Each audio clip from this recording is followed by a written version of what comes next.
Hello again, officer. How are things? Oh, okay. Thanks for keeping me in the know, sir.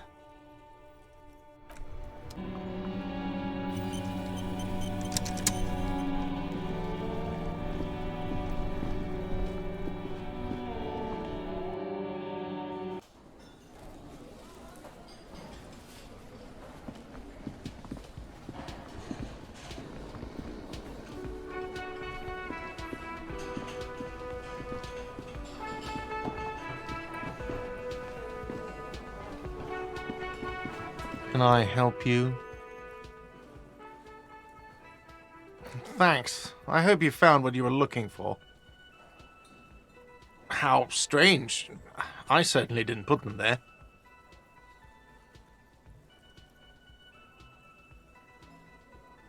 Sylvie had the keys before I got here, and I can vouch for her.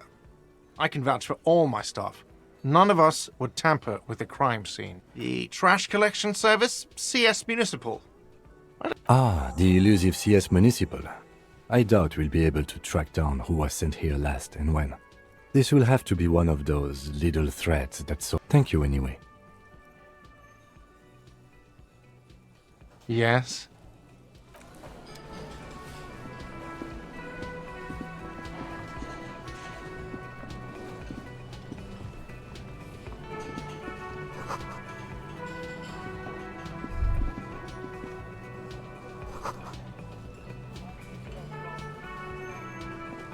A thin man is smoking below an exhaust hood, occasionally sipping from his mug. This must be the Whirling's cook. As you step in, he nods toward the table and says something in a completely foreign language. The only words you can make out are Garanci and Quebec. It must be his name. Garanci. Garanci Quebec. Sounds representative. The man puts his cup down and replies something, his left hand drawing arcs in the air. He smiles and bangs his ladle against each of his pots in turn.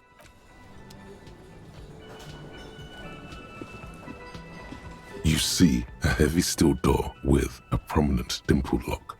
You immediately feel drawn to the color. Blue is for mystery. The cobalt blue surface feels rough to touch. The stainless steel door is flush with its frame. Old cobalt paint, rough on the fingers. 40, 50 years since this was painted, maybe. You do? It's a door in the back of the kitchen. Why do you care where it leads?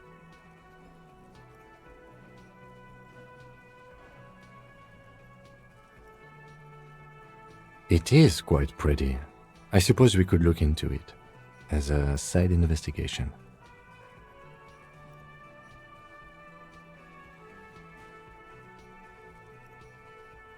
Gart is the person to ask about this, the cafeteria manager. The door does not budge.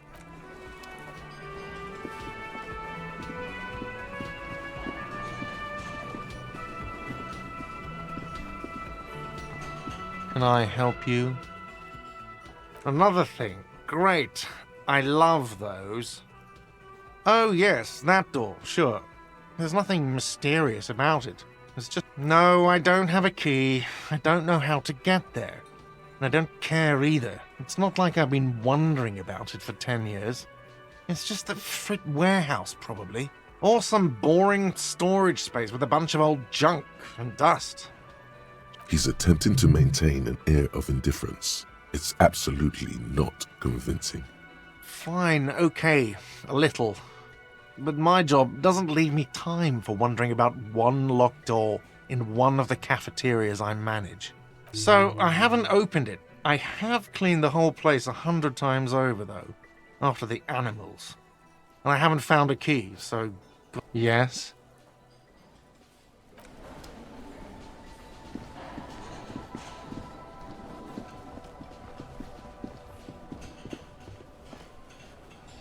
Hello again, sweetie.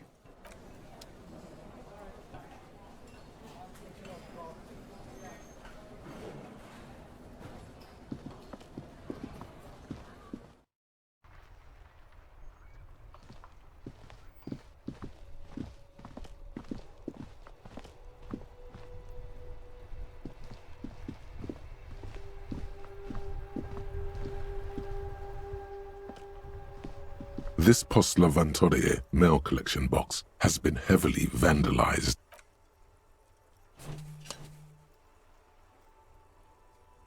The box seems happy. Eat shit pig, fucked by the coon, and St. G with a crown have been scribbled on it. Jenny is a whore, and best set mailbox also. The mail collection box seems cathartic, thankful even. So do you. You shudder. Then you swallow.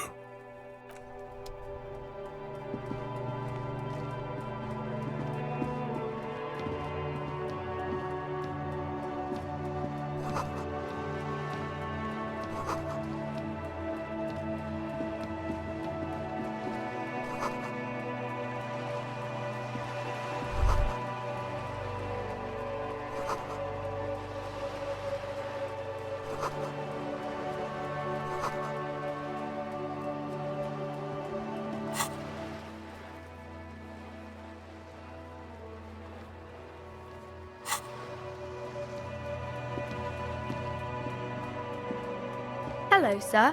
Step right in. The store is open. Are you interested in a new and exciting book? It's a bookstore, sir. We sell books, postcards, and some board games. It's called... Whoa, whoa, whoa, whoa. Hold your horses, little girl.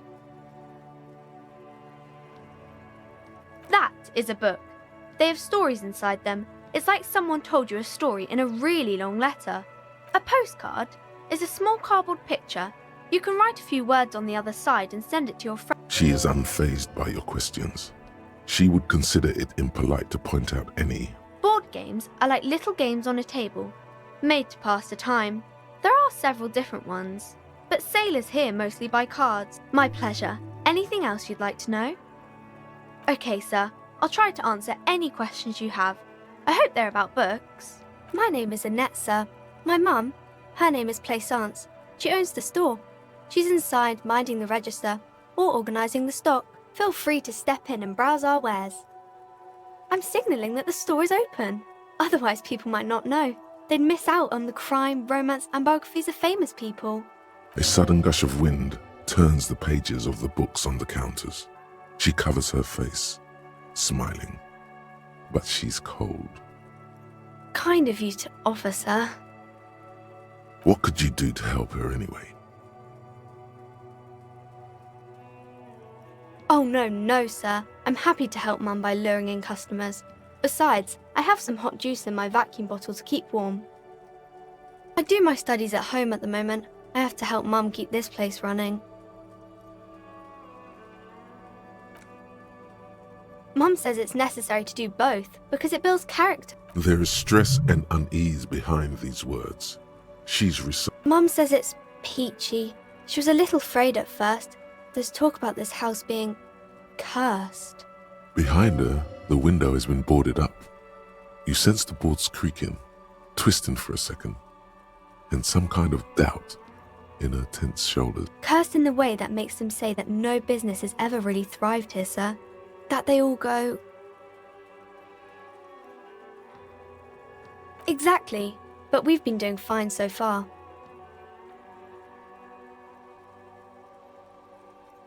We can go into the bookstore and ask about the case, but I don't see much more to look into here. Yes, please do look at our wares inside. The postcards and board games you asked about are also there, sir. Nothing really, sir. Mum doesn't allow me to sneak around in the back rooms or the cellar. I don't really know what's there. It does not manifest itself in any way. It does not exist. I liked it better when we were talking about whether it's appropriate to stand out in the freezing weather. No such thing. Anything else you wanted to talk about, sir? Maybe I can tell you about some of our books instead. Crime fiction is about murders or burglaries or things like that, and the work of a policeman or a private detective who's trying to solve a crime and catch the criminals.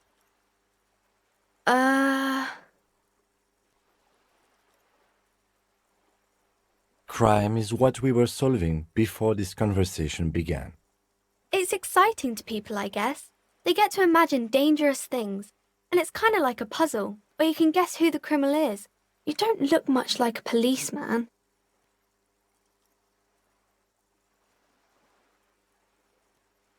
Didn't mean to offend, sir. Sorry, sir. It's just that you don't look like Dick Mullen.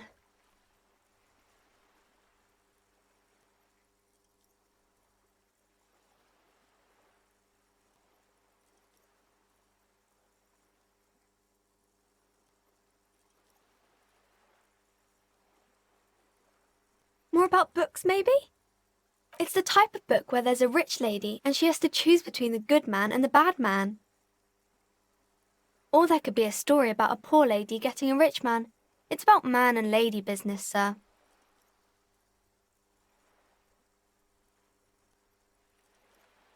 It happens, but usually the guy gets rich in the process. Or should actually be rich himself, but has lost his family property unjustly. Those are unhappy books. For most of the pages. These are not very common. You can't have a choice between bad and bad. Nobody wants to read a story like that. Well, maybe then it's fine. Maybe if the lady then decides not to pick either, because she doesn't need a bad man. Yes, that would be interesting. That's really not a proper romance story. That's more like everyday life. Not in romance books, sir. These are about nice and pretty people, and everyone is happy in the end. I haven't read many of those. Maybe you should ask Mum. I'm sure she can help out. Maybe some about other books? Oh, kings and queens and generals of old, or artists and writers, or musicians, those kinds of people. There's usually something extraordinary about them. I think that's why people read them, to find the secrets of their fame. Seems like most people who read those books fail to get more famous from reading them. But it does make the famous people more famous.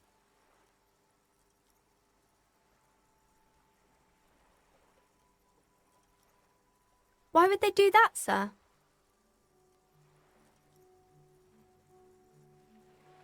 You're not that old. Maybe you'll do something really important, something that wows the world. Yes, sir.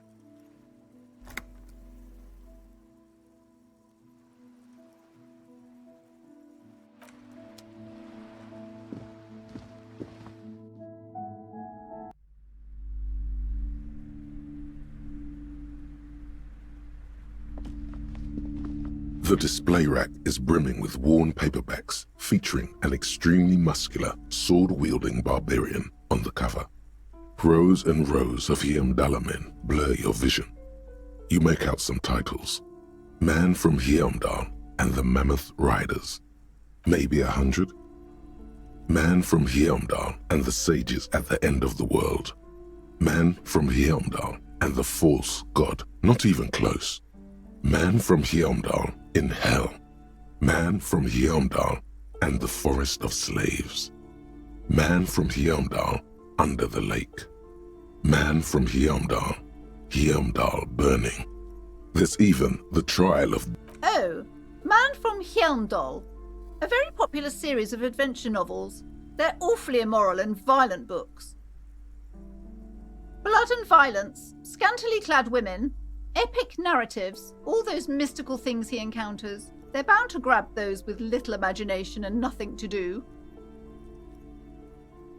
What does it matter? They're all the same. However, the customer is always right that if you're a novice of the series, I'd recommend Heimdallaman, the Man from Heimdall. It's supposed to be a good introduction to the series. Nothing of interest. Only silence and the cosmic background pain radiation. A small mountain of colorful board game boxes.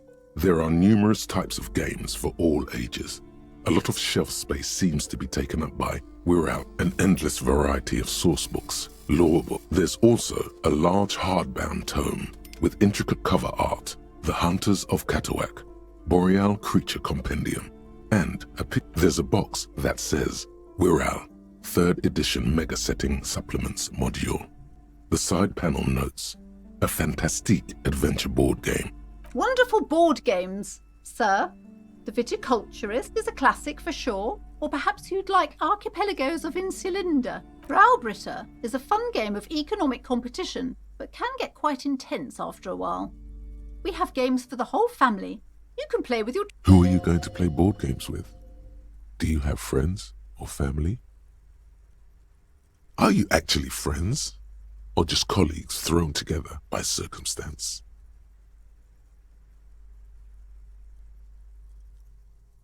Don't be so hard on yourself, sir. You just need to clean up a bit. And technically, friends are a bit like family.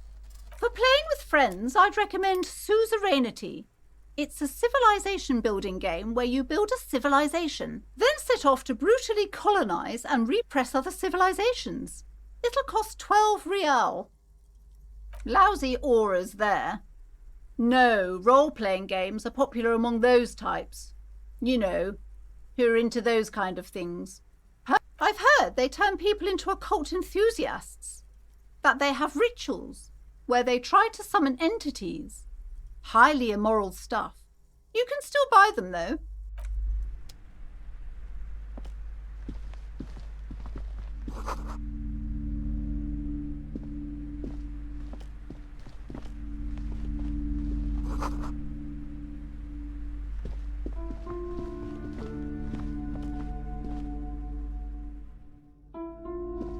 Welcome to Crime, Romance and Biographies of Famous People.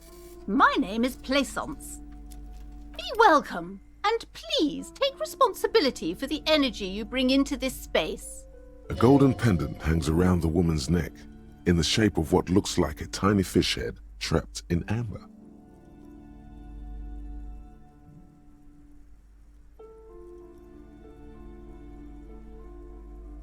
Oh yes, helps to have an anchor in these times. I am the proudest owner of our little shop of culture. She has fine-tuned her voice to find the most welcoming approach for attracting new customers. It doesn't work. Annette, yes, my daughter. I hope she wasn't slacking off again with her nose in science fiction. Tell me, was she at her Wonderful! Did you talk to her? Great! On a scale of 1 to 10, how compelled were you to buy books? Her opinion of her daughter depends on how well she lured you into the store. My precious, her dedication brings joy to my heart. If you have children, I hope they turn out as great as my Annette. As a young girl should be, with the proper attitude, she'll have a bright financial future. The woman before you scans the store, her shoulders rigid and tense. Every now and then, Goodness, you were already doing good, browsing the shelves. Why'd you stop? Don't. Everything is on the shelves. Take a look. she's attempting to mentally direct you towards the shelves. Truth be told, not really. My sister brings in most of the goods. I'm sure it's all, but you don't learn about the important things in life from fabricated stories. The truth is available if you just know where to look, and you have to open and... She smiles and nods, seemingly relieved. Cursed? Who said that? Annette? I will have a word with her. This place is not cursed. It has a robustly magnetic energy.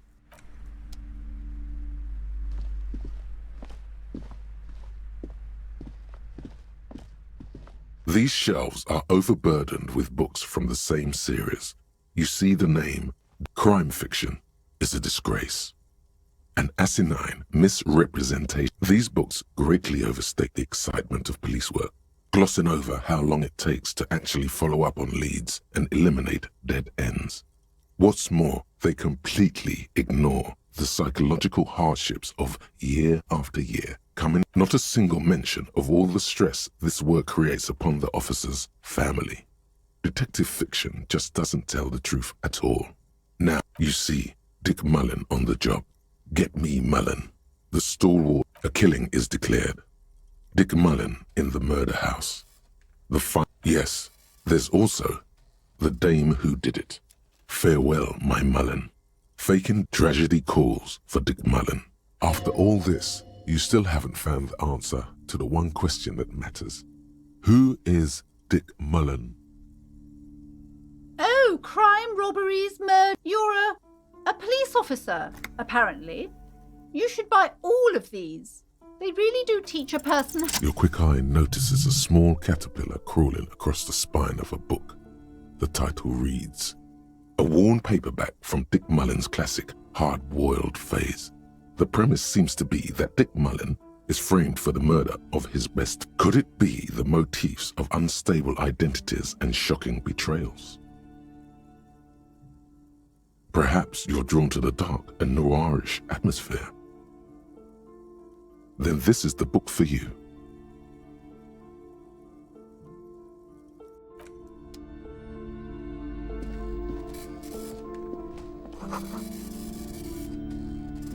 The plaque on the shelf reads, Biographies of Famous People. You see a large variety. I would say The Greatest Innocence. Yes, most certainly. It's an important educational tool, delving into the depths of history. A very influential historical figure. But surely I don't have to tell you that. You're a law officer, and law officers have at least some. The book is also very daring. The author aims to re-examine the universal understandings of the innocentic system, creating a fresh vantage point and a shift in the tired order of things. Certainly, it's prudent for a person to have at least an elementary understanding of history and society. You feel like you should get this one. Definitely. It's important somehow. There's something personal inside. Browsing through all the books with all their names makes your head spin.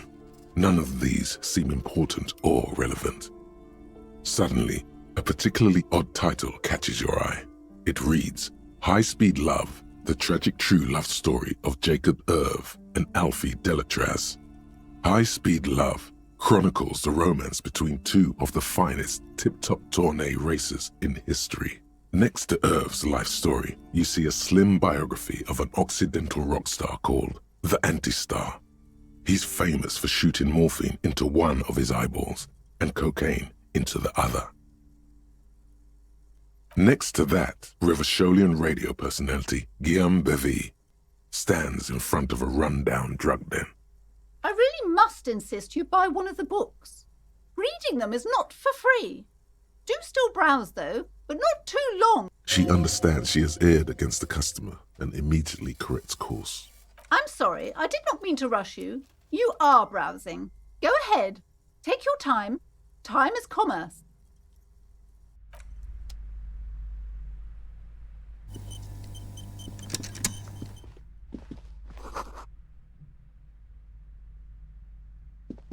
This bookstore is not strictly about crime, romance, and biographies of famous people.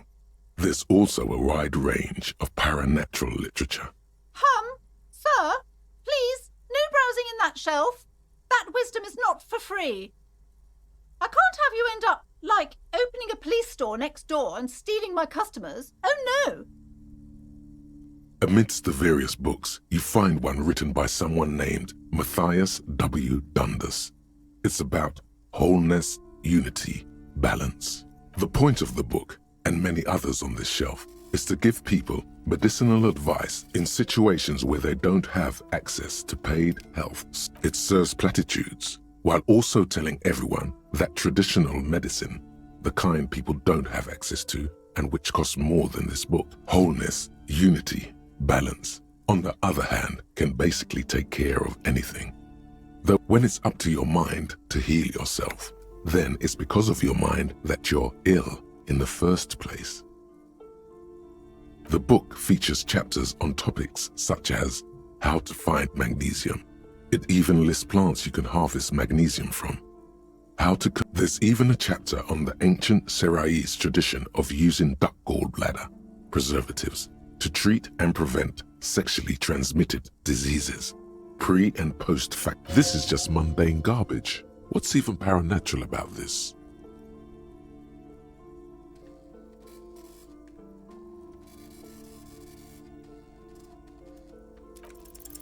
The throbbing in your head increases with every passing moment you gaze at this shelf. Suddenly, as if out of nowhere, a small green book becomes apparent. The title of it reads, Medicinal Purposes of the Pearl. The book contains very little explanation on the matter. This knowledge seems to be taken for granted. The book contains descriptions of various pseudoscientific therapies, alternative medicines, and folk remedies involving the pearl, also known as le territoire. For example, it recommends vigorously swatting one's naked body with a venik or hand broom, made from the leafy twigs of a young birch tree from the near pearl. It is supposedly invigorating and good for the circulation. It also recommends consuming distilled spirits like vodka or whiskey that have been aged in the pearl. Readers are instructed to cover these jars in a shallow hole just inside the pearl. Among other benefits, it is alleged to restore a damaged liver to perfect health. Is it any more improbable than anything else that human beings put their faith in? For general health and well-being, readers are encouraged to take regular strolls through the pearl, though a sidebar cautions readers to limit each stroll to less. These strolls promise to cleanse the mind of worries and the body of toxins, especially if the perambulator performs this ritual in the nude. Nudity figures prominently in a number of these prescriptions. This is exactly what you need. There's an entire section devoted to cures for men who are struggling to perform their marital obligations.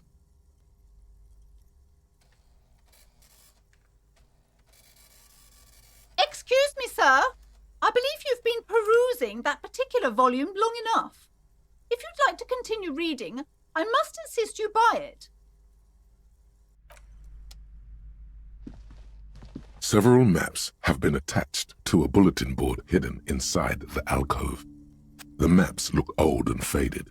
Your eye catches a map of Insulinda, a map of Revachol, and a map of Martinaise.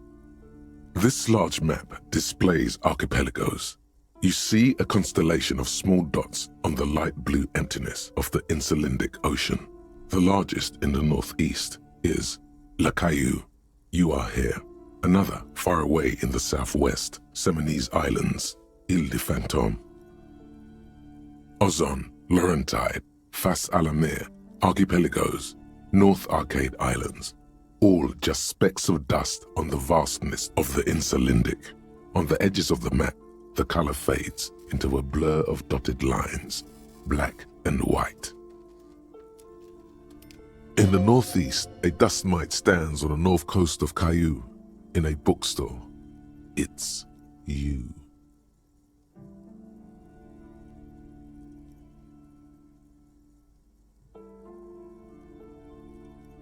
You can, on Caillou, Revachol, a single black star, on Ozon, Fondelier, and Vilmandu, on Archipelago, lost little pearls of light, tiny fires in the dark.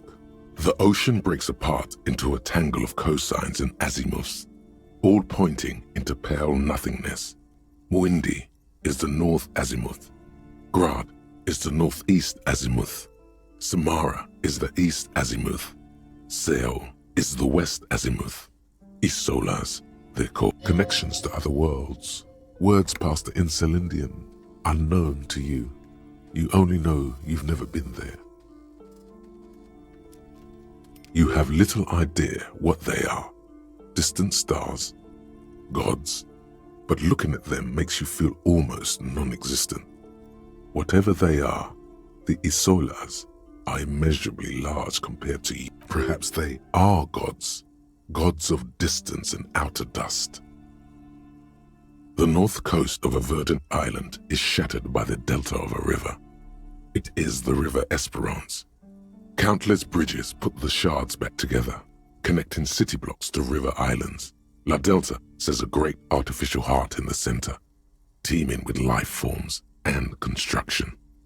To the east, rolling hillsides, Le Jardin, Stella Marie, the suburbs of Saint-Baptiste, swallowed up into the megacity. They sound rich to you. This is Revachol East. Huron, it's somewhere to live, not bad. Then there's Jamrock. It's bad. People shouldn't live there, but they do. Then Forberg. It's almost as bad and much larger. Then Coal City. It's the worst. It's so small you can't even see it on the map. No, wait. There it is, north of Jamrock, the strip of coast next to the Greater Rivershell Industrial Harbour. It looks downright despondent. It's almost Coal City, to be honest. No, this is somewhere to be. This is all you have. But it's still something. Streets and sodium lights, the sky, the world. You're still alive. It's not really a map. It's a tourist thing. A picture postcard with buildings on it, drawn from an isometric perspective. A date in the upper right corner says 40. Still, it's detailed. Could be pretty useful for scouting ahead. You see the jagged boxes of an industrial harbour, even the whirling in rags there. I'm sorry, officer. The map of Martinez is the only one available. The other two are not for sale anymore. And they're quite valuable, though they might not look it. The map of Martinez is 90 cents, though. That old thing? It's an out-of-date map of a tourist location that never was nor came to be. From when some design studio people tried to spruce the place up 4 or 5 years ago. They also renovated the horse statue, set up those coin-operated viewers. They didn't get that far, for some reason. A shame the project never got going. Would be nice if someone fixed Martinez up. All these ruins are bad for business.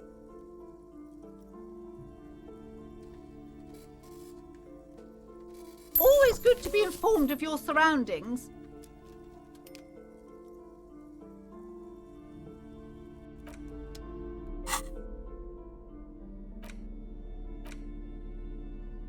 The worn map features the patchwork grid of the streets of Martinez, with directions to appropriately touristy locations.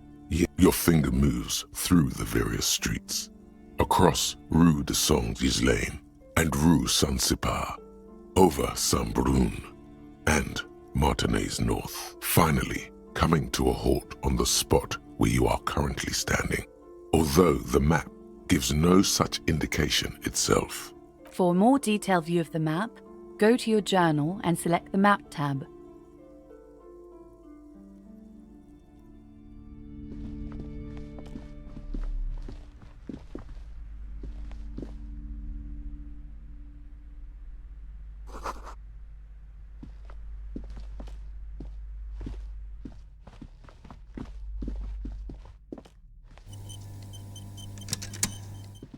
You see a set of tattered curtains blocking the way to another room.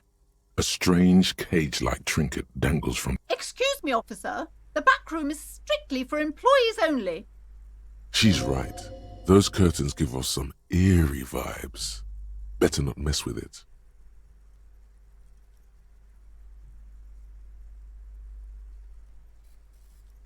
Nothing. Now please go back to browsing the books. Don't you feel compelled to look at the books? Oddly enough, the more she tries to draw you away from the curtains, the more alluring they become. Be wary of those mysterious ornaments from the dark aisles. Do you realize what's out there? Upon the mist-shrouded islands of Ile de Fantôme in Semenine, eerie pygmies and wild shamans practicing unnatural mysticism. Wait. What?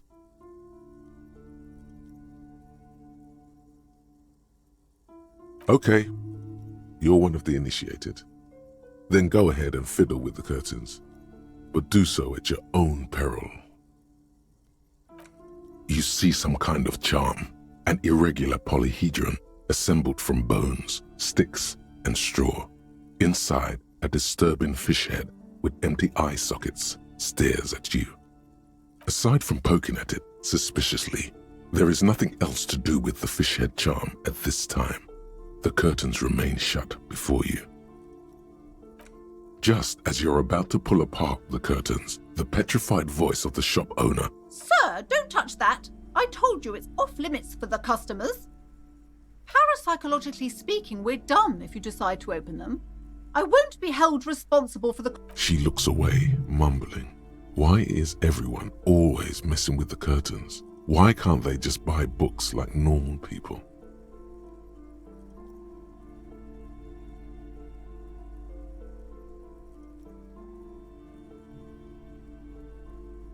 No, it's just a storeroom for the employees, I told you. Now please step away from the curtains. Why? It's not like anyone was killed there. I'm sorry, I don't mean to be so impolite. Just please don't go there. I can't allow that. The curtains do seem frail suddenly, not robust enough to contain a slippery darkness. You do? My God, even more reasons not to mess with the curtains. Just step away, dear sir. No! Please just talk to me, officer. Come here and let's talk this through before you... There is something mysterious about the curtains. The curtains, tattered with age and covered in dust, hang before you, as if taunting you.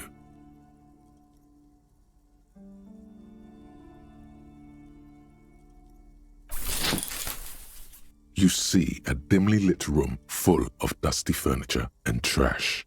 A doorway stands in the back, covered in dozens of scary little Seminese wards. I warned you! You're unleashing forces beyond your understanding.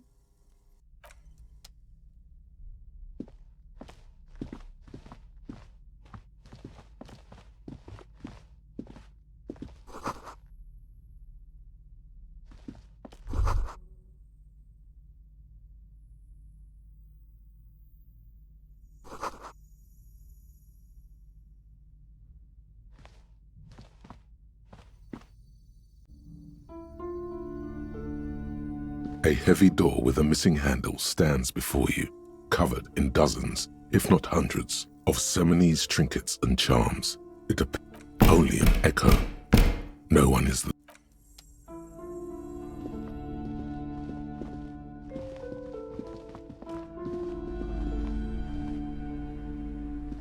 I wasn't kidding when I said we're parapsychologically done.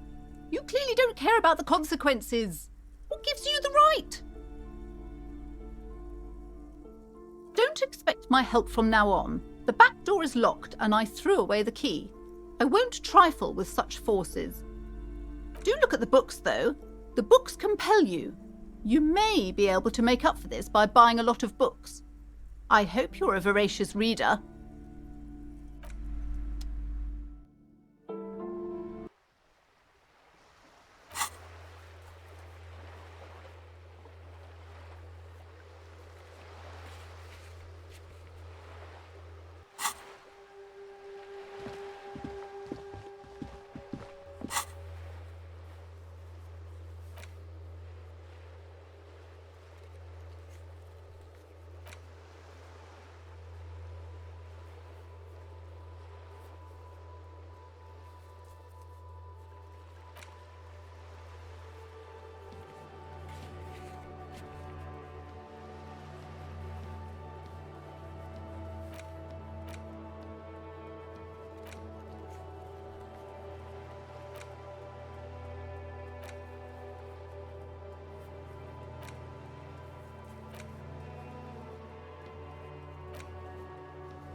Fuck does Kuno care?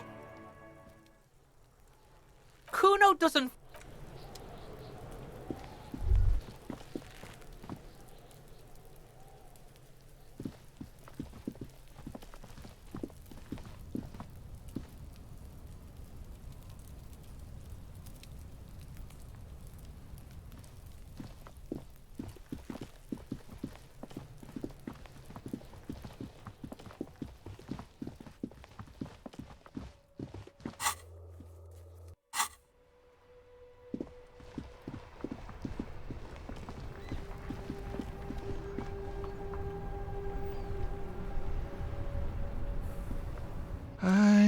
gander and a hunter and a gatherer. Feel like a traveler from another planet. Hey there. It's the jam, my man. It's a traffic jam for the ages. Harbor gates up the street are shut tight, no explanation given. Workers on strike, scabs agitating, an all-around clusterfuck. Meanwhile, we're all stuck here in long-haul limbo for days upon days upon days. Upon days. Yeah, exactly. Feels like forever. Like I was born on this here roundabout and this was all I ever knew. Just me and the metal and the tires, the oil and the fumes and mazout. Yeah, imagine. It's been a whole week already. Behind the laugh, however, a touch. So tell me, what do you need?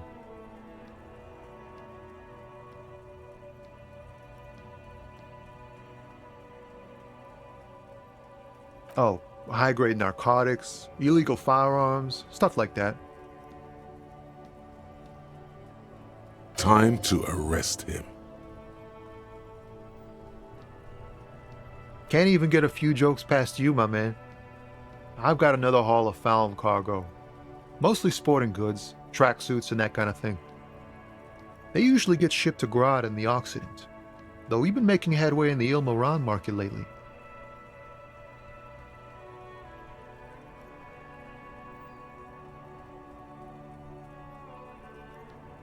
This rockin' beauty.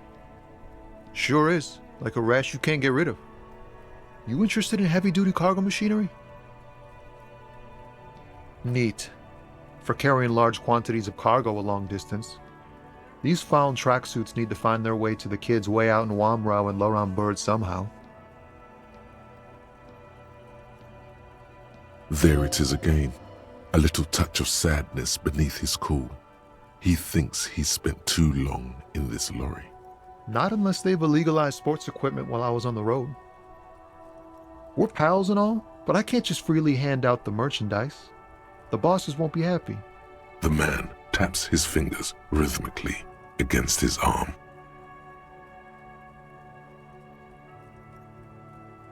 He ain't one of us drivers. I know that. All accounted for. Otherwise, I haven't really asked about that. Been wasting time right here. Keep him busy. It's easy to see he's telling the truth. He's kept his nose out of the dark stuff. Analyzing the fundamental structural and psychological conditions of being stranded in the midst of a sea of motor lorries and their sad, despondent chauffeurs. A sense of surprise there ain't more bodies hanging from more trees.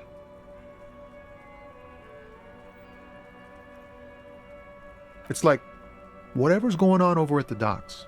Workers got a blockade set up, making demands, no way in or out. Some pretty wild stuff, I hear. Like a giant new power crane in half the company? I forget what exactly. Good on them, I guess. I've heard talk there's a company rep in town too. Like a strike negotiator type. They'd know what's up. Precise demands and so on. Ah, yes, from the Wild Pines. We'll meet her soon enough, I'm sure. They want to keep that money flowing in, my man. Ka-ching. Anything else? Yeah, this ain't really my area of expertise. I just do my job and get paid. I have things to do and places to be. All of us lorry drivers. Camionneurs. You still hang around here waiting for this mess to end. Most have scurried off somewhere to get drunk or high. Or laid. Not that I blame them, really. Not my thing. Chasing transient pleasures is a drag these days. I prefer the examined life now. Thinking, reflecting, observing. He tries his best to look nonchalant, but there's a rigidity in him, as if trying to conceal something warm and deep beneath a cool exterior. Nope, don't smoke. Some of the other drivers do, though. There's still a few around, waiting for the jam to Yup, nothing wrong with that statement. Your senses have nothing to add. You could also check the kiosk down the street. Frit. With 3 T's. Revachol's weird. Huh? Oh. No, I ain't got any money. They don't want to pay for the bosses, man.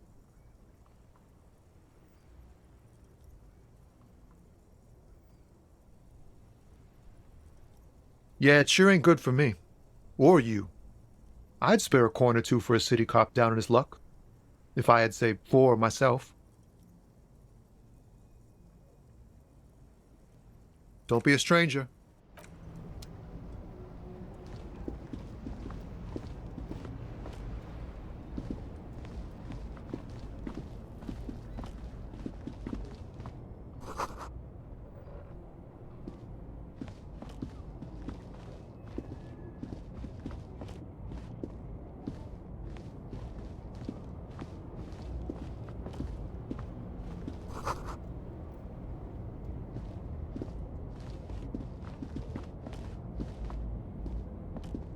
An old monument stands in the middle of the traffic island, pointing toward the sea.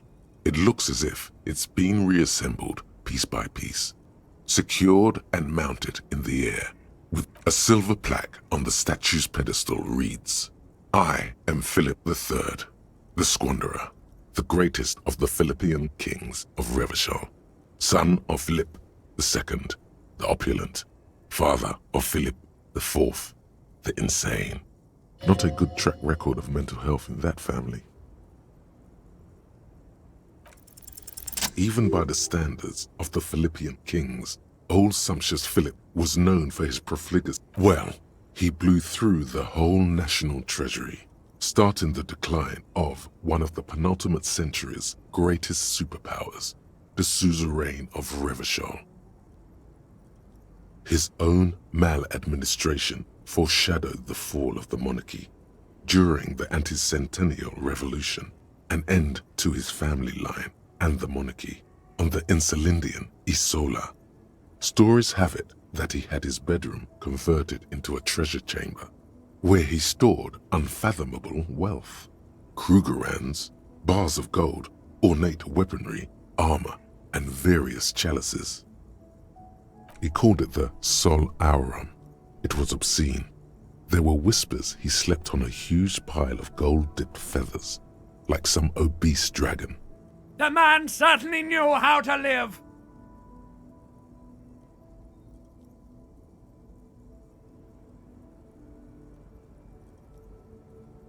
But wait, you haven't even heard about his fabled cocaine addiction.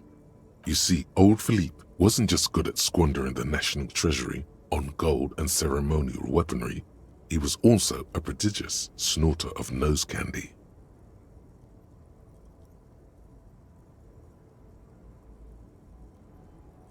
That's what the revolutionaries said 150 years later, right before they emptied out the royal mausoleum and dumped His Majesty's mortal room. His Majesty's courtiers said it helped him connect with the high cocaine.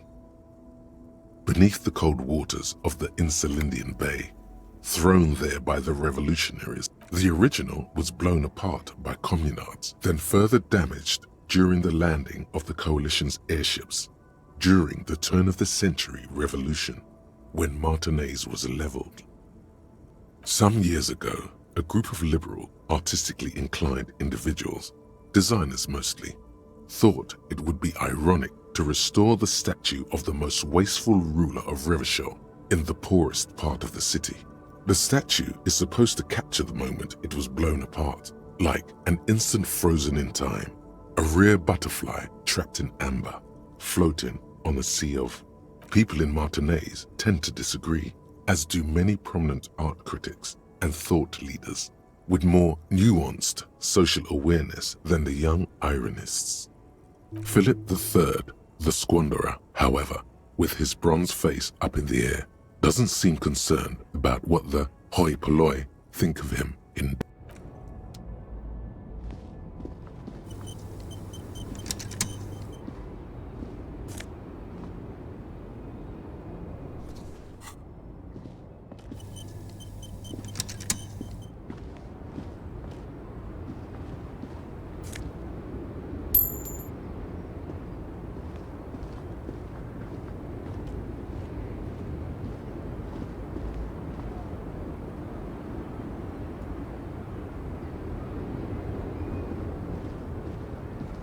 small, wrinkled woman does not greet you. She nods along to something on her radio. A photograph is clutched in her hands, and there is a warm smile on her. It's the warmth of a winter night's fire. Maybe she could give you comfort and shelter, some cigarettes and food money. Maybe she's your... Nothing. Her smile just keeps widening. Her hair is grey like lead. No response wherever this woman is. Wait. She's just a distracted old woman. Better to leave her alone. Why? I just told you why.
Yes?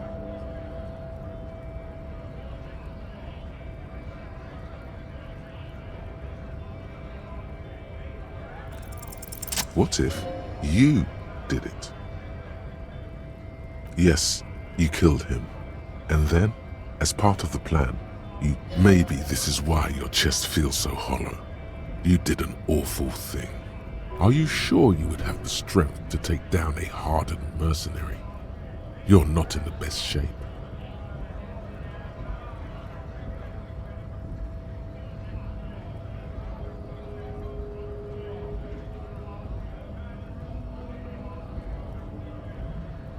And what has led you to this conclusion? That is a common side effect of overindulgence. It will pass. I find that highly unlikely. It's not unusual for detectives to feel complicit in a crime until the perpetrator is apprehended, especially when the investigation is dragging. So let's get back to it, shall we? What do you want to know? Good.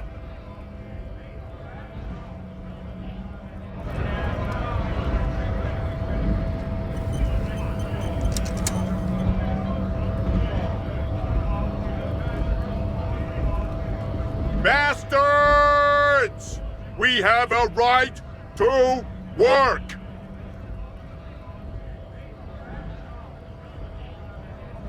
Hold up and stay frosty, everyone. Cops are here. You here to fuck with us? Beat the honest worker down. We're here to fight for a cause.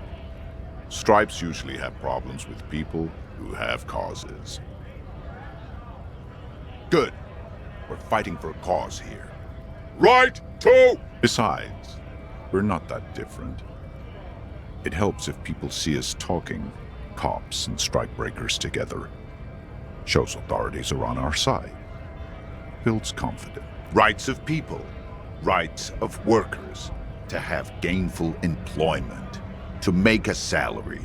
And feed their families. Maybe you should ask them the questions, like why we're not allowed to make a... We have families to feed, you piece of shit.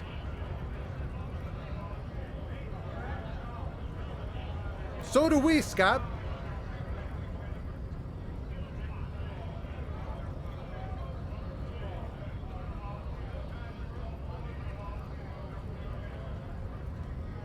We were promised work.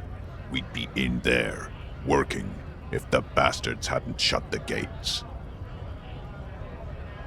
Main gate's locked. Would take heavy ordnance to bust it open. Could try to get in through the secretary's office. Doors, and I don't mean the scrawny mess punk either. I mean head measurer, or whatever he is. Huge Seminese guy standing up there on the overhead passage. Won't let anyone by. The access panel is right behind him. Bad. Standing on a narrow bridge, he's got a strategically advantageous position. And he's trained. I don't know how the Union has a trained killer up there. But that one's no joke, and my men are tired and hungry. They're like civilized folk, you mean? These native fucks don't understand civilized. It would be better for the neighborhood if you went home, at least for now, if you can't get in anyway. No! They will give up eventually. Or get drunk. Leave the button unguarded. Then we charge.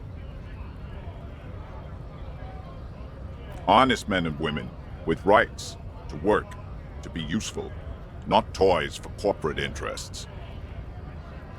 We came here to help the harbor run smoothly in time of crisis. If Union fucks don't want work, they ought to let in those who do want work. I have a question. Why do all these men follow your leadership? You think they follow because I'm big and loud? No. They follow the rules of the market, the rules of the economy, because they were given a job to do! When a bunch of ungrateful, lazy cockroaches can't get beats me, they mumble nonsense about boardrooms and workers' rights, while we have the right to work! When the man moves around, you perceive some serious abs, and there's something odd in the way he carries himself. His set of clothing looks vaguely mismatched. The different pieces of the attire seem ill-fitting. His shirt is far too small and an unpleasantly tight fit, while the overalls, held up by a belt, seem to fit a man with much more corpulence. He ignores your question, choosing instead to turn to the emaciated workers, raising both fists in the air. The clothes are obviously not his. Silence is the answer.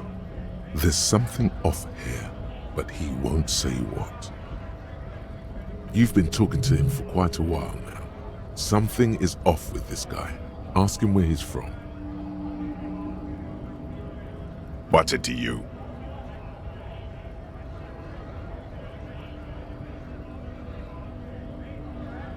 Big mess, caused by union greed. But I only fight for the rights of people. We're all workers, right? Workers stick together. Came from the eminent domain, in Jamrock. Backgrounds in odd jobs, heavy lifting, cargo hauling, bouncer work. I know the drill.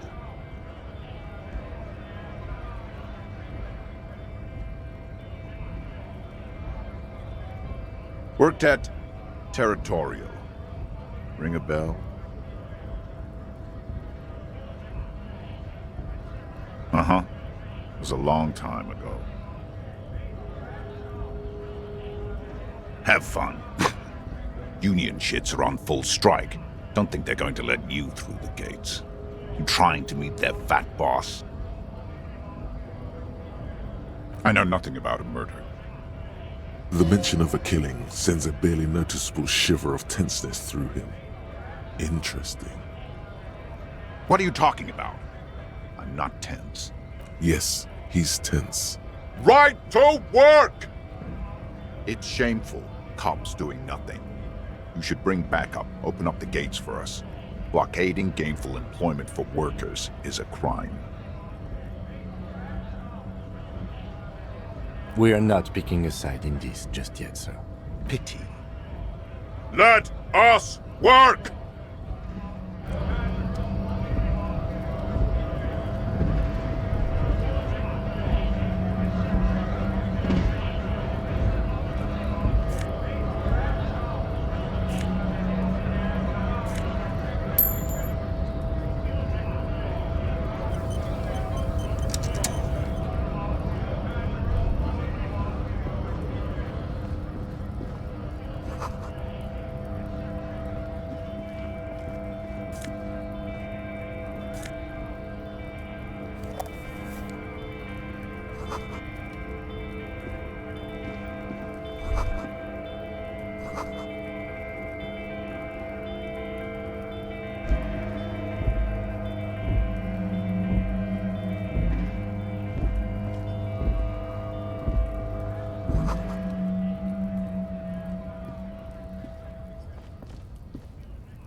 Welcome to Rivachol.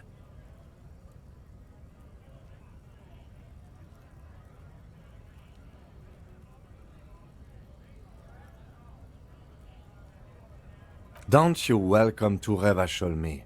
My grandfather came here from a 3,000-year-old racist isolationist culture, while your ancestors came to this island a mere 300 years ago. Every school of thought and government has failed in the city, but I love it nonetheless. It belongs to me as much as it belongs to you. It's men like you who keep Rivachol divided, making it that much harder for everyone to climb out of this post-war limbo.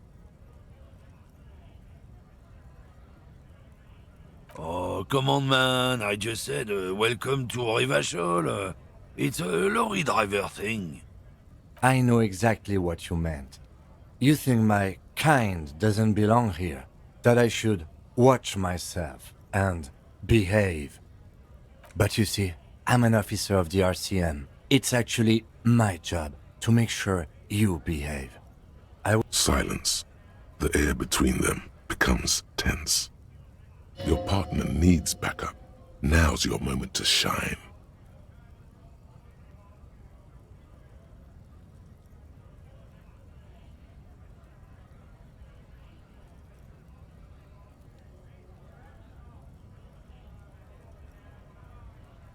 I haven't learned anything I didn't know before. The lieutenant exhales and resumes his regular calmness. Whatever you say, officers. You could ask him to show you the soles of his boots. He definitely looks like someone capable of a lynching. Maybe he was present.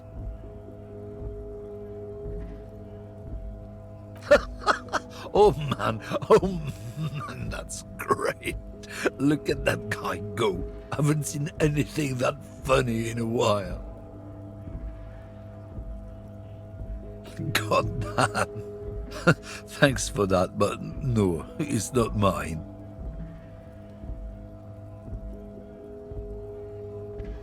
It's about biological determinism, natural law. Not the most popular topic nowadays, with a coalition in charge, you know. You might want to change the topic. That is, bury your head under the sand like common sheep.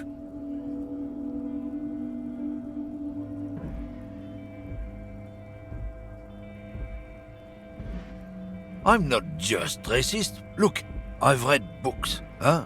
The science of racial theory has all been proved, even if people who've studied these things say that you and me are superior by design. So, naturally, we Occidentals should be in charge. Obviously, you can see the merits in that.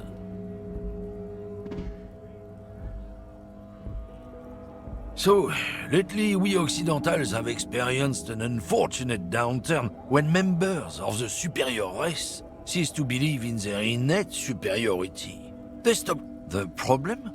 The damn kips are showing a real good game lately. Same with the mosquitoes. And the other introduced species too. They're on the precipice of cultural victory. It's what the kips of Boogie Street are going for, right under our noses. And the others too, on the right. It's true. Also, you need to realize the dangers of mixing races. Who knows what might happen if people don't stay in their birthplace? You might end up with a new sub-race, with unknown characteristics, leading to extra competition. That's why you've got to control the offspring.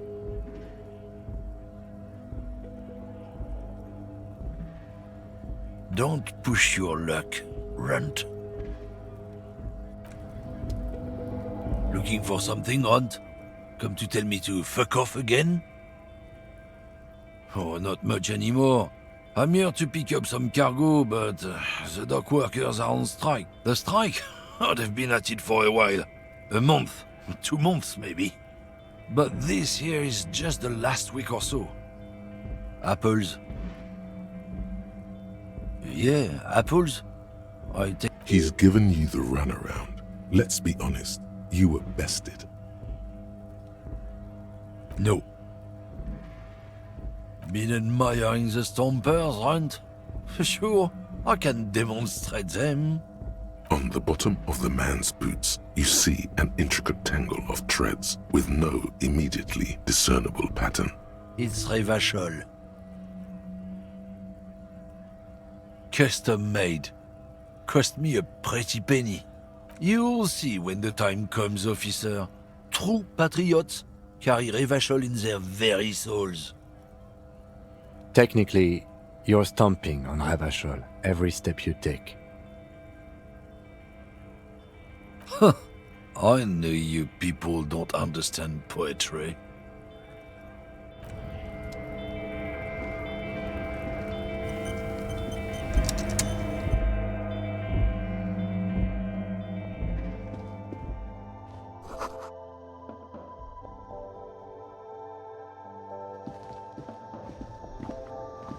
The tear machine stands in the corner. A sign says, 1 bottle equals 10. Oh, that's the tear machine. It's a machine for tear. You know, you find tear outside, like bottles. You need a bag, I guess. We used to have some, but we gave them all out, so feel free to use it if you find a bag, though. I'm sure there are some out there. Some. A small cabinet on the wall is filled with various medicine bottles. Just ask me if you need anything from St. Baptiste. We don't stock prescription meds, but we do have Nosafed, Duramine, magnesium, and Hypnogamma.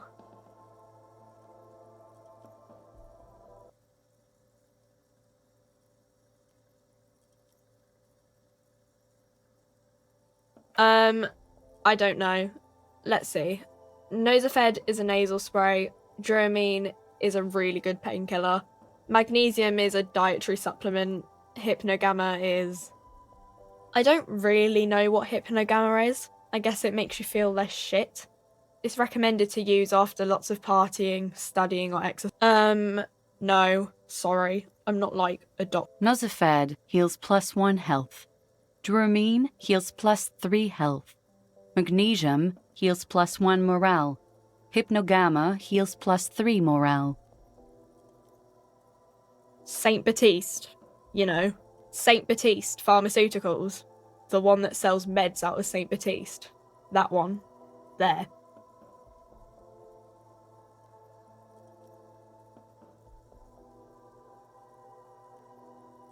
Okay, here. I hope St. Baptiste makes you feel better or something.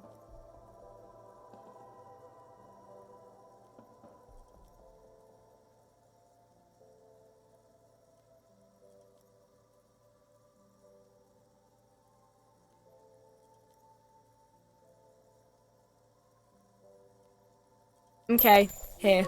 I hope St. Baptiste makes you feel better or something.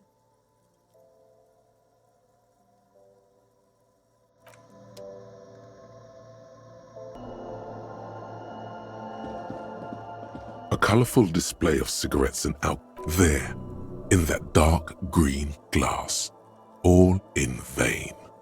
The great flowing river of warmth, wine, alcohol, beer. I'm obliged to inform you that both alcohol and cigarettes damage your health, but I guess... Don't ask, don't look, don't do anything here. Just go away. Get back to work.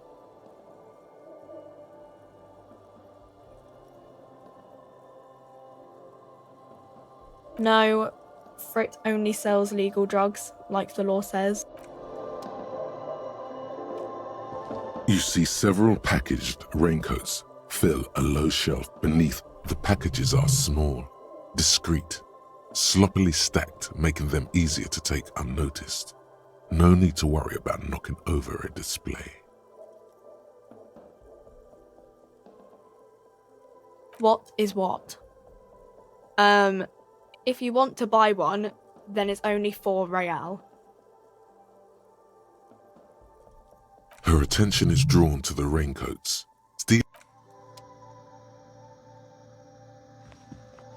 The tear machine stands in the corner.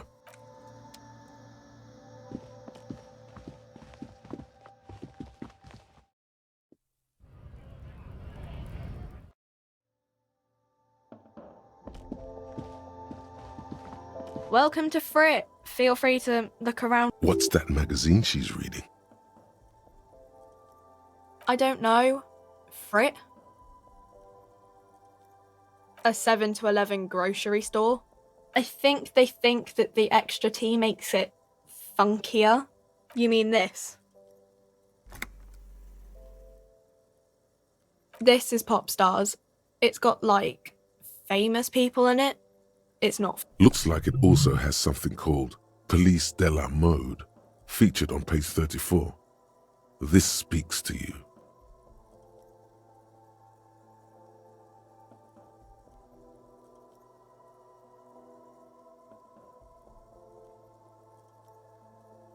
She pops her raspberry-flavored bubblegum, her shoulders tense. She shuffles back, only slightly.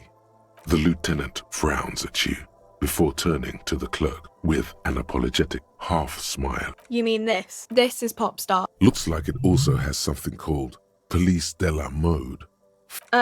It's where they rate different outfits famous people wear. It's kind of funny. They're kind of mean. It's about who's the most stylish. Benita. She's a model. Usually it's a model. We are not the fashion police. We're the real police. Okay. I'm not really supposed to be chatting to anyone, but...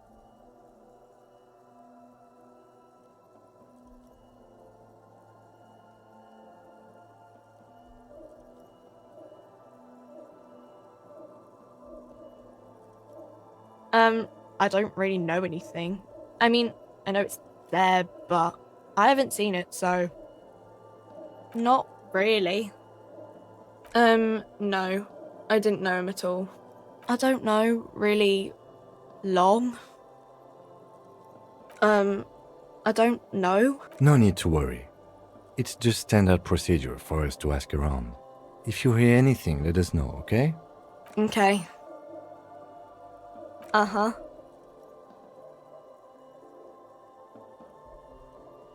Reality? You mean, what reality? Economic reality, or...? I don't really know anything. I mean, I'm 15.